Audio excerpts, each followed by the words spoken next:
Higher secondary model എക്സാമിനേഷനുമായി ബന്ധപ്പെട്ട ഈ special വീഡിയോയിലേക്ക് സ്വാഗതം. ഈ വർഷത്തെ +1 വിദ്യാർത്ഥികളുടെ മോഡൽ എക്സാമിനേഷൻ ഫെബ്രുവരി 17 മുതൽ ആരംഭിക്കുകയാണ്. ടൈം ടേബിൾ വിശദമായി നിങ്ങൾ മനസ്സിലാക്കി എന്ന് വിശ്വസിക്കുന്നു. ബയോളജി സയൻസ് വിദ്യാർത്ഥികൾക്ക് 4 ദിവസം കൊണ്ട് 6 എക്സാമിനേഷനാണ് എഴുതാനുള്ളത്. ആദ്യത്തെ 2 ദിവസം കൊണ്ട് 4 എക്സാമിനേഷൻ കഴിയുന്നു. വെനസ്ഡേ ഒരു ബ്രേക്ക് ഉണ്ട്. അടുത്ത തേഴ്സ്ഡേ ഫ്രൈഡേ കൊണ്ട് ബാക്കിയുള്ള 2 വിഷയങ്ങൾ. ഏറ്റവും അവസാനം ലാസ്റ്റ് ഡേ ഫ്രൈഡേ ആണ് മാത്തമെറ്റിക്സ് എക്സാമിനേഷൻ. തീർച്ചയായും +1 വിദ്യാർത്ഥികൾ മോഡൽ എക്സാമിനേഷന് മാത്തമെറ്റിക്സ് സബ്ജക്റ്റിൽ എന്ത് പഠിക്കണം, എങ്ങനെ പഠിക്കണം, ഓരോ ചാപ്റ്ററിന്റെയും വെയിറ്റേജ് എന്ത് എന്നാണ് ഈ വീഡിയോയിൽ പ്രധാനമായും നമ്മൾ ഡിസ്കസ് ചെയ്യുന്നത്. അതോടൊപ്പം തന്നെ +2 വിദ്യാർത്ഥികളിൽ ബഹുഭൂരിപക്ഷവും +1 ഇംപ്രൂവ്മെന്റ് എക്സാമിനേഷൻ എഴുതുന്നവരാണ്. അതിൽ തന്നെ മാത്തമെറ്റിക്സ് സബ്ജക്ട് ഒത്തിരി പേർ എഴുതുന്നുണ്ട്. അപ്പോൾ +2 വിദ്യാർത്ഥികൾ, പ്രത്യേകിച്ച് +1 മാത്തമെറ്റിക്സ് സബ്ജക്ട് ഇംപ്രൂവ്മെന്റ് ചെയ്യുന്ന കുട്ടികൾ ഈ +1 മാത്തമെറ്റിക്സ് മോഡൽ എക്സാമിനേഷൻ എങ്ങനെ ഫേസ് ചെയ്യണം, ആ ക്വസ്റ്റ്യൻ പേപ്പർ എങ്ങനെ കൈകാര്യം ചെയ്യണം എന്നുകൂടെ ഈ വീഡിയോയിൽ നമ്മൾ ഡിസ്കസ് ചെയ്യുന്നു. ആദ്യമേ തന്നെ ഈ ഓരോ ചാപ്റ്ററിന്റെയും വെയിറ്റേജ് പബ്ലിക് എക്സാമിനേഷന്റെ അതേ വെയിറ്റേജ് തന്നെയാണ് മോഡൽ എക്സാമിനേഷൻ. നിങ്ങൾ മനസ്സിലാക്കുക, മോഡൽ എക്സാമിനേഷന്റെ അതേ ക്വസ്റ്റ്യന്റെ നിലവാരമായിരിക്കും പബ്ലിക് എക്സാമിനേഷന്റെ ക്വസ്റ്റ്യൻ പേപ്പറിലും നിങ്ങൾക്ക് കാണുവാൻ സാധിക്കുക. ക്വസ്റ്റ്യൻ പാറ്റേണും അത് തന്നെയാണ്, യാതൊരു മാറ്റമില്ല. ഓരോ ചാപ്റ്ററിന്റെ വെയിറ്റേജിലും യാതൊരു മാറ്റവും ഉണ്ടാകാൻ സാധ്യതയില്ല. ക്വസ്റ്റ്യൻ പാറ്റേൺ നിങ്ങൾക്കറിയാം എന്ന് മനസ്സിലാക്കുന്നു. 80 മാർക്കിന് ചോദിക്കും. We have to answer for 60 marks. Full mark score ചെയ്യാൻ 60 മാർക്കിന് എഴുതിയാൽ മതി. 20 മാർക്കിന്റെ 20 മാർക്സിന്റെ ചോയ്സ് ഉണ്ട്. 3 മാർക്സിന്റെ 8 ക്വസ്റ്റ്യൻസ് ചോദിക്കും. We have to answer any 6. 2 question choice ഉണ്ട്. 4 മാർക്സിന്റെ 8 ക്വസ്റ്റ്യൻസ് ചോദിക്കും. We have to answer any 6 questions. അവിടെയുമുണ്ട് 2 ക്വസ്റ്റ്യന്റെ ചോയ്സ്. നെക്സ്റ്റ് എസ്എ ക്വസ്റ്റ്യൻ 6 മാർക്സിന്റെ ആണ്. 4 ക്വസ്റ്റ്യൻ ചോദിക്കും. We have to answer any 3 question. ഒരൊറ്റ ക്വസ്റ്റ്യൻ മാത്രമേ അവിടെ ചോയ്സ് ഉള്ളൂ. സോ ഇതാണ് ക്വസ്റ്റ്യൻ പാറ്റേൺ. ഓരോ ചാപ്റ്ററിന്റെയും വെയിറ്റേജ് അതാണ് അടുത്ത് നമ്മൾ മനസ്സിലാക്കേണ്ടത്. ഏതൊക്കെ ചാപ്റ്ററിലാണ് കൂടുതൽ പ്രാധാന്യം, ഏതൊക്കെ പോർഷനാണ് കൂടുതൽ പ്രാധാന്യം, അതും ഈ വീഡിയോയിൽ നമ്മൾ ഡിസ്കസ് ചെയ്യുന്നു. Chapter number 1 sets. ഈ ആദ്യത്തെ കോളത്തിൽ കാണുന്നത് ബയോളജി സയൻസ്, കമ്പ്യൂട്ടർ സയൻസ് വിദ്യാർത്ഥികളുടെ മാത്തമെറ്റിക്സ് സബ്ജക്റ്റിന്റെ വെയിറ്റേജ് ആണ്. രണ്ടാമത്തെ കോളത്തിൽ കാണുന്നത് ഓരോ ചാപ്റ്ററിലെയും കൊമേഴ്സ് വിദ്യാർത്ഥികളുടെ മാത്തമെറ്റിക്സ് എക്സാമിനേഷന്റെ വെയിറ്റേജ് ആണ്. ചാപ്റ്റർ വൈസ് വെയിറ്റേജ് ആണ്. രണ്ടുപേർക്കും വ്യത്യസ്ത ക്വസ്റ്റ്യൻ പേപ്പർ ആണ്. ബയോളജി സയൻസ്, കമ്പ്യൂട്ടർ സയൻസ് വിദ്യാർത്ഥികൾക്ക് ഒരു ക്വസ്റ്റ്യൻ പേപ്പറും കൊമേഴ്സ് മാത്തമെറ്റിക്സ് പഠിക്കുന്ന വിദ്യാർത്ഥികൾക്ക് മറ്റൊരു ക്വസ്റ്റ്യൻ പേപ്പറുമാണ്. സാധാരണ കൊമേഴ്സുകാർക്ക് കുറച്ച് സിമ്പിൾ ആയിട്ടുള്ള ക്വസ്റ്റ്യൻസ് ആണ് ചോദിക്കാറ്. ഓക്കെ, 2 സബ്ജക്റ്റുകളുടെയും ചാപ്റ്റർ വൈസ് വെയിറ്റേജ് മാത്തമെറ്റിക്സ് സബ്ജക്റ്റിൻ്റെത് നമ്മൾ ഡിസ്കസ് ചെയ്യുന്നു. ആദ്യം ബയോളജി സയൻസ്, കമ്പ്യൂട്ടർ സയൻസ് വിദ്യാർത്ഥികളുടേത്. Chapter number 1 sets. വളരെ സിമ്പിൾ ആയിട്ടുള്ള ചാപ്റ്റർ എന്ന് പറഞ്ഞിട്ട് കാര്യമില്ല, ഒത്തിരി വെയിറ്റേജ് ഒന്നുമില്ല, ജസ്റ്റ് 5 മാർക്സ്. രണ്ടാമത്തെ chapter number 2 relations and functions, weightage 6 marks. ഈ 2 ചാപ്റ്ററും കൂടെ മാക്സിമം 12 മാർക്സിന് ചോദിക്കും. കഴിഞ്ഞ വർഷം 11 മാർക്സിനാണ് ചോദിച്ചത്. ഈ വർഷവും അതേ ക്വസ്റ്റ്യൻ പാറ്റേൺ ആകാനാണ് സാധ്യത. ചിലപ്പോൾ 1 മാർക്ക് കൂടുവാനാണ് സാധ്യത, കുറയുവാൻ അശേഷം സാധ്യതയില്ല. സോ 2 ചാപ്റ്ററും പഠിച്ചാൽ നിങ്ങൾ നേടി 11 mark.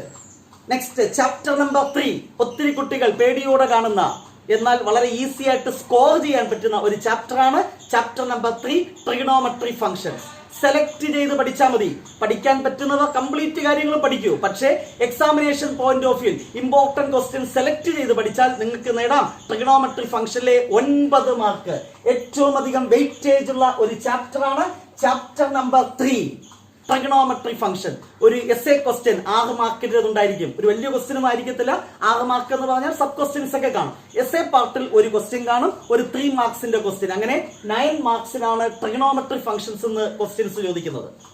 Next chapter number 4 complex numbers. Simple chapter, വളരെ പെട്ടെന്ന് പഠിച്ചു തീർക്കാൻ പറ്റുന്ന ഒരു ചാപ്റ്റർ ആണ്. അതുകൊണ്ട് തന്നെ ആ ചാപ്റ്ററിന്റെ വെയിറ്റേജ് 4 മാർക്കാണ്.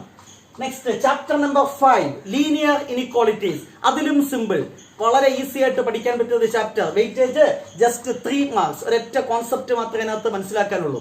So chapter number 6 permutations and combinations. Permutation പഠിക്കണം, കോമ്പിനേഷൻ പഠിക്കണം, ഇവ തമ്മിലുള്ള കണക്ട് ചെയ്തിട്ടുള്ള പ്രോബ്ലംസ് ഒക്കെ പഠിക്കണം. ചില കുട്ടികൾക്കെങ്കിലും ചെറിയ പ്രശ്നമുള്ള ഒരു ചാപ്റ്റർ ആയിരിക്കും. എന്നാൽ മനസ്സിലാക്കി പഠിച്ചാൽ വളരെ സിമ്പിൾ ആണ്. കുറഞ്ഞ സമയം കൊണ്ട് നേടാം കൂടുതൽ mark. Chapter number 6 permutation and combination. ഒരു 4 മാർക്കിന്റെ ക്വസ്റ്റ്യനും കാണും, ഒരു 3 മാർക്കിന്റെ ക്വസ്റ്റ്യനും കാണും. Next chapter number 7 binomial theorem. വളരെ ചെറിയ ചാപ്റ്റർ. ഒരൊറ്റ തിയറം മാത്രം പഠിച്ചാൽ മതി. ഒരൊറ്റ ക്വസ്റ്റ്യൻ ചോദിക്കും, അത് 3 മാർക്സിന്റെ ക്വസ്റ്റ്യൻ ആയിരിക്കും. Next chapter number 8 sequences and series. ഒരൊറ്റ കോൺസെപ്റ്റ്, ജോമെട്രി പ്രോഗ്രഷൻ. പക്ഷേ ആ ചാപ്റ്ററിൽ നിന്നാണ് മറ്റൊരു എസ്എ ക്വസ്റ്റ്യൻ നമ്മൾ എക്സ്പെക്ട് ചെയ്യുന്നത്. കഴിഞ്ഞ വർഷം ആ ചാപ്റ്ററിൽ നിന്നായിരുന്നു, ഈ വർഷവും അതിന് മാറ്റമുണ്ടാകാൻ സാധ്യതയില്ല. എങ്കിലും മോഡൽ എക്സാമിനേഷൻ കഴിയുമ്പോൾ ഒരു ഫൈനൽ തീരുമാനത്തിൽ എത്താൻ സാധിക്കും. സോ സീക്വൻസസ് ആൻഡ് സീരീസ് ഒരൊറ്റ ക്വസ്റ്റ്യൻ, 6 മാർക്കിന്റെ ക്വസ്റ്റ്യൻ, 3 മാർക്കിന്റെ 2 ക്വസ്റ്റ്യനോ, ഒരു 4 മാർക്ക്, ഒരു 2 മാർക്കൊക്കെ ആകാൻ സാധ്യതയുണ്ട്. സോ തീർച്ചയായിട്ടും സീക്വൻസസ് ആൻഡ് സീരീസ് എന്ന ചാപ്റ്ററിന്റെ വെയിറ്റേജ് 6 മാർക്ക്. ആ ചാപ്റ്ററിലെ കൂടുതൽ പ്രോബ്ലംസ് പ്രാക്ടീസ് ചെയ്യുന്നത് നല്ലതായിരിക്കും. കാരണം കഴിഞ്ഞ വർഷം ഒരു അൺഎക്സ്പെക്ടഡ് ക്വസ്റ്റ്യൻ ആണ് ആ ചാപ്റ്ററിൽ നിന്ന് ചോദിച്ചത്. So next question number 9. Chapter number 9 sequences and series കഴിഞ്ഞാൽ അടുത്ത ചാപ്റ്റർ എന്താണ്? Straight lines. ആ ചാപ്റ്ററും ചില കുട്ടികൾക്ക് കൺഫ്യൂഷൻ ആയിരിക്കും. കാരണം പലപ്പോഴും ക്വസ്റ്റ്യൻസ് ട്വിസ്റ്റ് ചെയ്ത് ചോദിക്കും, ഒത്തിരി ആശയങ്ങൾ മിക്സ് ചെയ്തൊക്കെ ചോദിക്കാറുണ്ട്. അതുകൊണ്ട് തന്നെ ആ ചാപ്റ്റർ കാര്യം മനസ്സിലാക്കി പഠിക്കുക.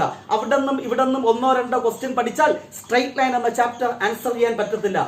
സോ ആ ചാപ്റ്ററിലെ കോൺസെപ്റ്റ് മനസ്സിലാക്കി, തിയറി മനസ്സിലാക്കി പഠിച്ച് കൂടുതൽ പ്രോബ്ലംസ് പ്രാക്ടീസ് ചെയ്യൂ. എങ്കിൽ നേടാം ആ ചാപ്റ്ററിലെ 7 മാർക്ക്. ഒരു 4 മാർക്കിന്റെ ക്വസ്റ്റ്യൻ, ഒരു 3 മാർക്കിന്റെ ക്വസ്റ്റ്യൻ.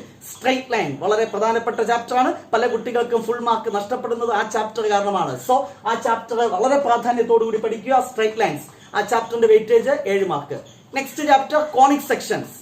ഒത്തിരി കാര്യങ്ങൾ പഠിക്കാനുണ്ട്. സർക്കിൾ, പരാബോള, എലിപ്സ്, അതിൽ തന്നെ 2 ടൈപ്പ്, ഹൈപ്പർബോള, അതിൽ തന്നെ 2 ടൈപ്പ്, പരാബോളയിൽ 4 ടൈപ്പ്, സർക്കിൾ, അങ്ങനെ ഒരുപാട് കാര്യങ്ങളുണ്ട്. പക്ഷേ വളരെ ഈസി ആയിട്ട് സ്കോർ ചെയ്യാം. ഡയറക്റ്റ് ക്വസ്റ്റ്യൻസ് ആണ് സ്ഥിരമായിട്ട് ചോദിക്കാതെ. ആ ചാപ്റ്ററിന്റെ വെയിറ്റേജും എത്ര മാർക്കാണ്? 7 മാർക്കാണ്. ഒരു 4 മാർക്സ്, ഒരു 3 മാർക്സ്. നെക്സ്റ്റ് ചാപ്റ്റർ നമ്പർ 11 വളരെ ചെറിയ ചാപ്റ്റർ, വളരെ കുറച്ച് കാര്യങ്ങൾ മാത്രം പഠിച്ചാൽ മതി. Introduction to 3 dimensional geometry. Distance formula. ഈ ഒരൊറ്റ കോൺസെപ്റ്റ് ഉപയോഗിച്ചാണ് ആ ചാപ്റ്ററിലെ പ്രോബ്ലംസ് ഡിസ്കസ് ചെയ്യുന്നത്. Weightage 4 mark. ചാപ്റ്റർ നമ്പർ 12 മറ്റൊരു ലെങ്തി ചാപ്റ്റർ, ഒത്തിരി കോൺസെപ്റ്റുകൾ പഠിക്കേണ്ട chapter, most important chapter. First year സിലബസിൽ ഏറ്റവും പ്രാധാന്യത്തോടു കൂടി പഠിക്കേണ്ട ഒരു ചാപ്റ്റർ. കാരണം സെക്കൻഡ് ഇയറിലും ഇവൻ നമുക്ക് ആവശ്യമുണ്ട്. Limits and derivatives. 9 മാർക്സ് ആണ് വെയിറ്റേജ്. ഒരു എസ്എ ക്വസ്റ്റ്യൻ ചോദിക്കും, ഒരു 3 മാർക്സിന്റെ ക്വസ്റ്റ്യൻ ചോദിക്കും. സോ ഡിഫറൻസിയേഷൻ തറവായിട്ട് പഠിക്കൂ. അതുപോലെ ലിമിറ്റ് എന്ന ആശയവും പഠിക്കൂ. ഡിഫറൻസിയേഷൻ എന്നാണ് കൂടുതൽ മാർക്കിന് ക്വസ്റ്റ്യൻസ് ചോദിക്കാൻ സാധ്യത. നെക്സ്റ്റ് ചാപ്റ്റർ നമ്പർ 13 എല്ലാ കുട്ടികൾക്കും ഇഷ്ടപ്പെട്ട chapter, statistics. Next SA question statistics എന്ന ചാപ്റ്ററിൽ നിന്നാണ്. 6 മാർക്കിന്റെ ഒരൊറ്റ ക്വസ്റ്റ്യൻ മാത്രമേ ചോദിക്കത്തുള്ളൂ. 2 കാര്യങ്ങളാണ് പഠിക്കാനുള്ളത്, സ്റ്റാൻഡേർഡ് ഡീവിയേഷനും മീൻ ഡീവിയേഷനും. രണ്ടും പഠിക്കുന്നതാണ് അത്യുത്തമം. Next final chapter number 14 probability. വളരെ കുറച്ച് കാര്യങ്ങളെ പഠിക്കാനുള്ളൂ. 10ാം ക്ലാസ്സിൽ പഠിച്ചതിന്റെ തുടർച്ച. ഇവിടെ കുറച്ച് പ്രോപ്പർട്ടീസ് കൂടെ എക്സ്ട്രാ നമ്മൾ പഠിക്കേണ്ടതുണ്ട്. ആ പ്രോപ്പർട്ടീസുമായി ബന്ധപ്പെട്ട ക്വസ്റ്റ്യൻ ആയിരിക്കും കൂടുതലും ചോദിക്കാൻ സാധ്യത. പ്ലസ് ചിലപ്പോൾ ഒരു വേർഡ് പ്രോബ്ലം കൂടെ ചോദിക്കാൻ സാധ്യതയുണ്ട്. എന്തായാലും കഴിഞ്ഞ വർഷം ആ ചാപ്റ്ററിന്റെ വെയിറ്റേജ് 4 മാർക്കായിരുന്നു, നേരത്തെ 7 മാർക്കായിരുന്നു. വെയിറ്റേജ് കുറച്ച ഒരു ചാപ്റ്ററാണ് probability. Biology science, computer science വിദ്യാർത്ഥികൾക്ക് അങ്ങനെ 4 മാർക്ക്. ടോട്ടൽ എന്താണ്? 80 മാർക്സ്. കൊമേഴ്സ് വിദ്യാർത്ഥികൾക്ക് ഒത്തിരി ഡീറ്റെയിൽഡ് ആയിട്ട് പറയുന്നില്ല. First chapter set 7, second chapter 7. Weightage കൂടുതലാണ്. ആദ്യത്തെ 2 ചാപ്റ്റർ ബയോളജി സയൻസുകാർക്ക് 11, കൊമേഴ്സുകാർക്ക് 14 മാർക്കിന് ചോദിക്കും. പേടിക്കേണ്ട ആവശ്യമില്ല. ട്രിഗണോമെട്രി ഫംഗ്ഷൻ ഒത്തിരിയൊന്നും നിങ്ങൾ പഠിക്കേണ്ട ആവശ്യമില്ല. വെറും 4 മാർക്കാണ് വെയിറ്റേജ് കുറവാണ്. സയൻസുകാർക്ക് ഒത്തിരി പണിയുണ്ട്. അടുത്ത കോംപ്ലക്സ് നമ്പർ മാറ്റമില്ല, ലീനിയർ ഇനിക്വാളിറ്റി മാറ്റമില്ല, അടുത്ത പെർമുട്ടേഷൻ മാറ്റമില്ല, ബൈനോമിയൽ തിയറത്തിൽ 1 മാർക്കിന്റെ വ്യത്യാസം, അതിൽ വ്യത്യാസമില്ല. ഇതൊന്നും പ്രശ്നമില്ല. 6 മാർക്ക്, 10, 7 മാർക്ക് വലിയ ചേഞ്ച് എവിടെ വരുന്നു? 12ാമത്തെ ചാപ്റ്റർ, മറ്റൊരു ഡിഫിക്കൽട്ട് ആയിട്ട് ചാപ്റ്റർ, ഡിഫിക്കൽട്ടി ലെവൽ കൂടിയ chapter, limits and derivatives. Biology സയൻസുകാർക്ക് 9 മാർക്ക്, കൊമേഴ്സുകാർക്ക് വെറും 6 മാർക്കേ വെയിറ്റേജ് ഉള്ളൂ. വെയിറ്റേജ് കുറവാണ്. സ്റ്റാറ്റിസ്റ്റിക്സ് വെയിറ്റേജ് കൂടുതൽ. ആർക്ക്? കൊമേഴ്സുകാർക്ക് 9 മാർക്കാണ് വെയിറ്റേജ്. പ്രോബബിലിറ്റിയും ചെറിയ വെയിറ്റേജ് കൂടുതലുണ്ട്. സോ നിങ്ങളുടെ ക്വസ്റ്റ്യൻ വെയിറ്റേജ്, ഓരോ ചാപ്റ്ററിന്റെ വെയിറ്റേജ് ജസ്റ്റ് നോക്കി മനസ്സിലാക്കുക. സോ മോഡൽ എക്സാമിനേഷന് നെക്സ്റ്റ് 7 ഡേയ്സിൽ എങ്ങനെ പോർഷൻസ് പഠിച്ചു തീർക്കാം അതാണ് അടുത്ത് നമ്മൾ ഡിസ്കസ് ചെയ്യുന്നത്. 7 ഡേയ്സ് സ്റ്റഡി പ്ലാൻ. ഡേ 1 അല്ലേ, 14 ചാപ്റ്റർ ഉണ്ട്. ഒരു ദിവസം 2 ചാപ്റ്റർ വെച്ച് പഠിക്കുക. അതിനപ്പുറത്ത് വലിയ പ്രാധാന്യമൊന്നുമില്ല. നിങ്ങൾക്ക് മാത്സ് മാത്രം പഠിച്ചാൽ പോരാ, ബാക്കിയുള്ള സബ്ജക്ട് പഠിക്കണം. അതുകൊണ്ട് തന്നെ ഞാൻ ഒത്തിരി സമയമൊന്നും എടുക്കേണ്ട കാര്യമില്ല. ഓൾറെഡി പഠിച്ച കുട്ടികൾക്ക് എങ്ങനെ പെട്ടെന്ന് A+ അല്ലെങ്കിൽ ഫുൾ മാർക്ക് സ്കോർ ചെയ്യാം അത് ഡിസ്കസ് ചെയ്യുന്നു. ഇതുവരെ കാര്യമായി പഠിക്കാത്ത കുട്ടികൾക്ക് എങ്ങനെ A+ സ്കോർ ചെയ്യാം അതും നമ്മൾ ഡിസ്കസ് ചെയ്യുന്നു. തീർച്ചയായും ഓൾറെഡി +1 പബ്ലിക് എക്സാമിനേഷൻ അല്ലെങ്കിൽ +1 ഇംപ്രൂവ്മെന്റ് എക്സാമിനേഷൻ എഴുതുന്ന വിദ്യാർത്ഥികൾക്ക് വേണ്ടി 3 പ്ലേലിസ്റ്റ് ആണ് ഞാൻ സജസ്റ്റ് ചെയ്യുന്നത്. ഒന്ന്, ഓരോ ചാപ്റ്ററിലെയും കംപ്ലീറ്റ് പോർഷൻസും തറവായി ഡിസ്കസ് ചെയ്യുന്ന ഡീറ്റെയിൽഡ് ക്ലാസ്. ആ ഡീറ്റെയിൽഡ് ക്ലാസ് കണ്ടാൽ ആ ചാപ്റ്ററിലെ തിയറി മനസ്സിലാക്കാം, മോർ പ്രോബ്ലംസും ചെയ്ത് പ്രാക്ടീസ് ചെയ്യാം. അതാണ് ബെറ്റർ. പക്ഷേ കുറച്ച് കൂടുതൽ സമയം മാറ്റിവെക്കാനുണ്ട് എങ്കിൽ ഓക്കെയാണ്. ഇനി ഓൾറെഡി ഒരുവിധം പഠിച്ച കുട്ടികൾക്ക് ബെറ്റർ ഓപ്ഷൻ എന്ന് പറയുന്നത് റിവിഷൻ ക്ലാസ്സുകൾ കാണുക എന്നുള്ളതാണ്. ഓരോ ചാപ്റ്ററിന്റെയും റിവിഷൻ ക്ലാസ് എന്ന രീതിയിൽ കുറച്ച് ക്ലാസ്സുകൾ തയ്യാറാക്കിയിട്ടുണ്ട്. ആ പ്ലേലിസ്റ്റിന്റെ 2 പ്ലേലിസ്റ്റിന്റെ ലിങ്കും ഞാൻ ഡിസ്ക്രിപ്ഷൻ ബോക്സിൽ നൽകുന്നതാണ്. ഇനി ഓരോ ചാപ്റ്ററിലെയും ഇമ്പോർട്ടന്റ് കീ പോയിന്റ്സും ഷുവർ ക്വസ്റ്റ്യൻസ് ഡിസ്കസ് ചെയ്യുന്ന ഷുവർ ക്വസ്റ്റ്യൻ സീരീസ്. ജസ്റ്റ് ഒരു 40 മാർക്ക് മതി അല്ലെങ്കിൽ 80% മാർക്ക് മതി എന്നുള്ള കുട്ടികൾക്ക് ആ ഷുവർ ക്വസ്റ്റ്യൻ സീരീസ് ആണ് ബെറ്റർ ഓപ്ഷൻ. സോ ഈ 3 പ്ലേലിസ്റ്റിന്റെ ലിങ്കും ഞാൻ ഡിസ്ക്രിപ്ഷൻ ബോക്സിൽ നൽകുന്നുണ്ട്. നിങ്ങൾക്ക് എന്താണോ ആവശ്യം അത് കണ്ടുപഠിക്കാം. തീർച്ചയായും ടഫ് ആയിട്ടുള്ള ചാപ്റ്റർ ഡീറ്റെയിൽഡ് ക്ലാസ് കണ്ടു പഠിക്കുക. ഈസി ആയിട്ടുള്ള ചാപ്റ്റർ റിവിഷൻ ക്ലാസ് കണ്ടു പഠിക്കുന്നതാണ് ബെറ്റർ. ഇതുവരെ കാര്യമായി പഠിക്കാത്തവർക്ക്, പഠിച്ചവർക്ക് റിവിഷൻ ക്ലാസ് ഇനഫ്, അത് മതി, ധാരാളം. ഒപ്പം പ്രീവിയസ് ക്വസ്റ്റ്യൻ പേപ്പർ പ്രാക്ടീസ് ചെയ്യുക. ചില കുട്ടികൾ പ്രീവിയസ് ക്വസ്റ്റ്യൻ പേപ്പർ മാത്രം പ്രാക്ടീസ് ചെയ്തു പോകും. അവർക്ക് പണി കിട്ടാനാണ് സാധ്യത. കഴിഞ്ഞ വർഷം അങ്ങനെ പണി കിട്ടിയിട്ടുണ്ട്. പ്രത്യേകിച്ച് ശ്രദ്ധിക്കുക. 2021, 2022, 2023, 2024 ക്വസ്റ്റ്യൻ പേപ്പർ പഠിച്ചിട്ട് വലിയ കാര്യമില്ല. 2017, 2018, 2019, 2020 ഈ 4 വർഷത്തെ പ്രീവിയസ് ക്വസ്റ്റ്യൻ പേപ്പർ പ്രാക്ടീസ് ചെയ്യുക. കഴിഞ്ഞ വർഷവും അങ്ങനെ തന്നെ 2018, 19 വർഷങ്ങളിൽ ചോദിച്ച പല ക്വസ്റ്റ്യൻസും കഴിഞ്ഞ വർഷത്തെ ക്വസ്റ്റ്യൻ പേപ്പറിൽ ഉണ്ടായിരുന്നു. പക്ഷെ നിർഭാഗ്യവശാൽ പല കുട്ടികളും അവസാനത്തെ 2 വർഷം 2021, 22 പ്രീവിയസ് ക്വസ്റ്റ്യൻ പേപ്പർ പഠിച്ചു പോയി, പണിയും കിട്ടി. അതുകൊണ്ട് നിങ്ങൾക്ക് ആ പണി കിട്ടാതിരിക്കാൻ അത് മാത്രം പഠിച്ചാൽ പോരാ. സബ്ജക്ട് മനസ്സിലാക്കി പഠിക്കൂ, തിയറി മനസ്സിലാക്കി പഠിക്കൂ, ഓരോ ചാപ്റ്ററും തറവായി പഠിക്കൂ. No problem. നിങ്ങൾക്ക് ആവശ്യത്തിന് സമയമുണ്ട്. മോഡൽ എക്സാമിനേഷന് മുന്നേ 1 വീക്ക് സമയമുണ്ട്. മോഡൽ എക്സാമിനേഷന് ശേഷം 1 വീക്ക് സമയമുണ്ട്. മാത്തമെറ്റിക്സ് എക്സാമിനേഷന് മുന്നേ മിനിമം 2 days ഗ്യാപ്പ് ഉണ്ട്. സോ ഇനഫ്, അത്രയും മതി ഫുൾ മാർക്ക് സ്കോർ ചെയ്യാൻ. സോ തീർച്ചയായും നിങ്ങൾ മനസ്സിലാക്കേണ്ടത് എങ്ങനെ പഠിച്ചു തുടങ്ങണം. ഓരോ ദിവസവും 2 ചാപ്റ്റർ, അതായത് ഫസ്റ്റ് ഡേ ആദ്യത്തെ 2 ചാപ്റ്റർ പഠിക്കുക. സെക്കൻഡ് ഡേ നെക്സ്റ്റ് 2 ചാപ്റ്റർ ട്രിഗണോമെട്രിയും കോംപ്ലക്സും. Next day next 2 chapter, next day 2 chapter. അങ്ങനെ 7 ദിവസം കൊണ്ട് ഈ 14 ചാപ്റ്ററും നിങ്ങൾക്ക് കംപ്ലീറ്റ് പഠിച്ച് പൂർത്തീകരിക്കാൻ സാധിക്കും. എന്തെങ്കിലും സംശയമുണ്ടെങ്കിൽ നമ്മുടെ ക്ലാസ്സുകൾ കണ്ടാൽ മതി. +1 വിദ്യാർത്ഥികളെ സഹായിക്കുന്നതിന് വേണ്ടി ഒരു ടെലഗ്രാം ഗ്രൂപ്പ് ഓൾറെഡി നമ്മൾ ഫോം ചെയ്തിട്ടുണ്ട്. അതോടൊപ്പം തന്നെ ഒരു വാട്സപ്പ് ഗ്രൂപ്പും ഫോം ചെയ്തിട്ടുണ്ട്. പ്രത്യേകിച്ച് ഈ വർഷം +1 റെഗുലർ എക്സാമിനേഷൻ എഴുതുന്ന വിദ്യാർത്ഥികൾക്കും +1 ഇംപ്രൂവ്മെന്റ് എക്സാമിനേഷൻ എഴുതുന്ന വിദ്യാർത്ഥികൾക്കും വേണ്ടിയാണ് ആ വാട്സപ്പ് ഗ്രൂപ്പ് നമ്മൾ ഫോം ചെയ്തിട്ടുള്ളത്. ആ വാട്സപ്പ് ഗ്രൂപ്പിൽ ജോയിൻ ചെയ്യാനുള്ള ലിങ്ക് ഡിസ്ക്രിപ്ഷൻ ബോക്സിലുണ്ട്. തികച്ചും സൗജന്യമായി നിങ്ങൾക്ക് ജോയിൻ ചെയ്യാം. ടെസ്റ്റ് പേപ്പർ സീരീസുകൾ ആ വാട്സപ്പ് ഗ്രൂപ്പിൽ നിങ്ങൾക്ക് നൽകുന്നതാണ്. PDF നോട്ട്സ് നൽകുന്നതാണ്. അതുപോലെ തന്നെ പ്രീവിയസ് ക്വസ്റ്റ്യൻ പേപ്പർ ഡിസ്കഷൻ ക്ലാസ്സുകൾ നൽകും. അതുപോലെ റിവിഷൻ ക്ലാസ്സും ഷുവർ ക്വസ്റ്റ്യൻസ് എല്ലാം നിങ്ങൾക്ക് ആ ഗ്രൂപ്പിൽ ഫ്രീ ആയിട്ട് ലഭിക്കുന്നതാണ്. സോ നിങ്ങൾക്ക് തീർച്ചയായിട്ടും ആ വാട്സപ്പ് ഗ്രൂപ്പിൽ ജോയിൻ ചെയ്യാം. വളരെ പ്രധാനപ്പെട്ട ഒരു കാര്യം, +2 വിദ്യാർത്ഥികൾക്ക് ഈ വീഡിയോ കാണേണ്ട ആവശ്യം എന്താണ്? തീർച്ചയായും നിങ്ങളിൽ ഒത്തിരി കുട്ടികൾ +1 മാത്തമെറ്റിക്സ് സബ്ജക്ട് ഇംപ്രൂവ്മെന്റ് ചെയ്യുന്നു. നിങ്ങൾക്ക് +1 വിദ്യാർത്ഥികളുടെ മോഡൽ എക്സാമിനേഷനിൽ എന്താണ് കാര്യം? പൂച്ചയ്ക്ക് പൊന്നുരുക്കുന്നിടത്ത് എന്ത് കാര്യം എന്ന് ചോദിക്കുന്നത് പോലെ നിങ്ങൾക്ക് കാര്യമുണ്ട്. സംഗതി ഇർക്ക് വെരി വെരി ഇമ്പോർട്ടന്റ്. തീർച്ചയായിട്ടും ഈ വർഷത്തെ +1 വിദ്യാർത്ഥികൾ എഴുതുന്ന അതേ ക്വസ്റ്റ്യൻ പേപ്പറാണ് +1 ഇംപ്രൂവ്മെന്റ് സബ്ജക്റ്റിലും നിങ്ങൾ ചെയ്യേണ്ടത്. അതായത് +1 റെഗുലർ വിദ്യാർത്ഥികൾ മാത്തമെറ്റിക്സ് സബ്ജക്റ്റിൽ എഴുതുന്ന അതേ ക്വസ്റ്റ്യൻ ആണ് ഇപ്പോഴത്തെ +2 വിദ്യാർത്ഥികൾ +1 ഇംപ്രൂവ്മെന്റ് മാത്തമെറ്റിക്സ് എക്സാമിനേഷൻ എഴുതേണ്ടത്. പബ്ലിക് എക്സാമിനേഷന്റെ ക്വസ്റ്റ്യൻ പേപ്പർ തീർച്ചയായും മോഡൽ എക്സാമിനേഷന്റെ ക്വസ്റ്റ്യൻ പേപ്പറിന്റെ സമാന നിലവാരമുള്ളതായിരിക്കും. അതുകൊണ്ട് തന്നെ ഇപ്പോൾ +1 മാത്തമെറ്റിക്സ് സബ്ജക്ട് ഇംപ്രൂവ്മെന്റ് ചെയ്യുന്ന കുട്ടികൾ 5 ദിവസം കൊണ്ട് ഇംപ്രൂവ്മെന്റ് എക്സാമിനേഷൻ മോഡൽ എക്സാമിനേഷൻ അവസാനിക്കുകയാണ് അല്ലേ? ഫ്രൈഡേയോടുകൂടി അവസാനിക്കുകയാണ്. 21-ാം തീയതി അവസാനിക്കുകയാണ്.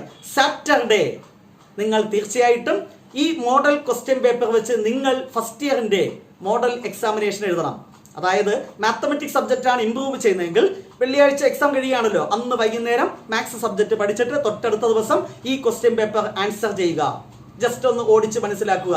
റിവിഷൻ ക്ലാസ് ഒക്കെ കണ്ട് ഒരു ഐഡിയയോടുകൂടി ജസ്റ്റ് നിങ്ങൾ വീട്ടിൽ വെച്ച് എഴുതുക. ക്വസ്റ്റ്യൻ പേപ്പർ തീർച്ചയായിട്ടും പബ്ലിഷ് ചെയ്ത് കഴിയും. നിങ്ങളുടെ സുഹൃത്തുക്കളിൽ നിന്ന് വാങ്ങിക്കാം. ടീച്ചേഴ്സിൻ്റെ ചോദിച്ചാൽ ഷെയർ ചെയ്യും. നമ്മുടെ ഗ്രൂപ്പിൽ അത് ഡിസ്കസ് ചെയ്യുന്നതാണ്. സോ ആ ക്വസ്റ്റ്യൻ പേപ്പർ വെച്ച് നിങ്ങൾ എന്ത് ചെയ്യുക? ജസ്റ്റ് എക്സാമിനേഷൻ ഒന്ന് എഴുതുക. ഇനി ഫിസിക്സ് ആണ് ഇംപ്രൂവ്മെന്റ് ചെയ്യുന്നതെങ്കിൽ തീർച്ചയായും ഫിസിക്സ് എക്സാമിനേഷന്റെ ക്വസ്റ്റ്യൻ പേപ്പർ കളക്ട് ചെയ്യുക. ഏറ്റവും ലാസ്റ്റ് ദിവസം മോഡൽ എക്സാമിനേഷൻ സെക്കൻഡ് ഇയറിന്റെ എക്സാം കഴിഞ്ഞതിന് ശേഷം 1-2 ദിവസം, നിങ്ങൾ ചിലപ്പോൾ 2 ദിവസമായിരിക്കും 2 സബ്ജക്റ്റ് ആണ് ഇംപ്രൂവ്മെന്റ് ചെയ്യുന്നതെങ്കിൽ ആ 2 സബ്ജക്റ്റും സാറ്റർഡേ സൺഡേ കൊണ്ട് ഒരിക്കൽ പഠിച്ചിട്ട് ആ മോഡൽ എക്സാമിനേഷൻ അതേ ഗൗരവത്തിൽ സ്വന്തം വീട്ടിൽ വെച്ച് എഴുതുക. അത് നിങ്ങൾക്ക് മാർക്ക് ഇംപ്രൂവ്മെന്റ് ചെയ്യുന്നതിന് സഹായകരമാകും, യാതൊരു സംശയമില്ല. അതാണ് +2 വിദ്യാർത്ഥികൾ ശ്രദ്ധിക്കേണ്ടത്. +2 സബ്ജക്റ്റിന്റെ കാര്യങ്ങളൊക്കെ പഠിച്ചു കഴിഞ്ഞതിന് ശേഷം മോഡൽ എക്സാമിനേഷൻ തീർന്നതിന് ശേഷം 2 ദിവസം ഈ ഇംപ്രൂവ്മെന്റ് ചെയ്യുന്ന സബ്ജക്റ്റിന്റെ +1 ക്വസ്റ്റ്യൻ പേപ്പർ കൂടെ ഡിസ്കസ് ചെയ്യുക. അല്ലെങ്കിൽ എന്ത് ചെയ്യുക? എക്സാം ആയിട്ട് തന്നെ എഴുതി നോക്കുന്നത് നിങ്ങൾക്ക് നല്ലതായിരിക്കും. അതിനുള്ള ഒരു അവസരം നിങ്ങൾക്ക് ഉണ്ടാകട്ടെ എന്ന് ആശംസിക്കുന്നു. തീർച്ചയായും +1 ഇംപ്രൂവ്മെന്റ് എക്സാമിനേഷൻ എഴുതുന്ന കുട്ടികൾക്കും ഈ വാട്സ്ആപ്പ് ഗ്രൂപ്പിൽ ജോയിൻ ചെയ്യാം. അവിടെ ഇംപ്രൂവ്മെന്റ് എക്സാമിനേഷൻ ആവശ്യമായ ക്ലാസുകൾ നൽകുന്നതായിരിക്കും. അപ്പോൾ എല്ലാവർക്കും എല്ലാവിധ ആശംസകളും. ഓരോ ചാപ്റ്ററും വിശദമായി ഡിസ്കസ് ചെയ്യുന്നുണ്ട്. റിവിഷൻ ക്ലാസ് ഉണ്ട്, ഷുവർ ക്വസ്റ്റ്യൻസ് ഉണ്ട്. അതൊക്കെ കണ്ട് മോഡൽ എക്സാമിനേഷന് വേണ്ടി തയ്യാറെടുക്കുക. എല്ലാവർക്കും വിജയാശംസകൾ. നെക്സ്റ്റ് ഡേ മറ്റൊരു വീഡിയോയുമായി നമുക്ക് വീണ്ടും കാണാം. Wait for the next class. Till then, bye bye.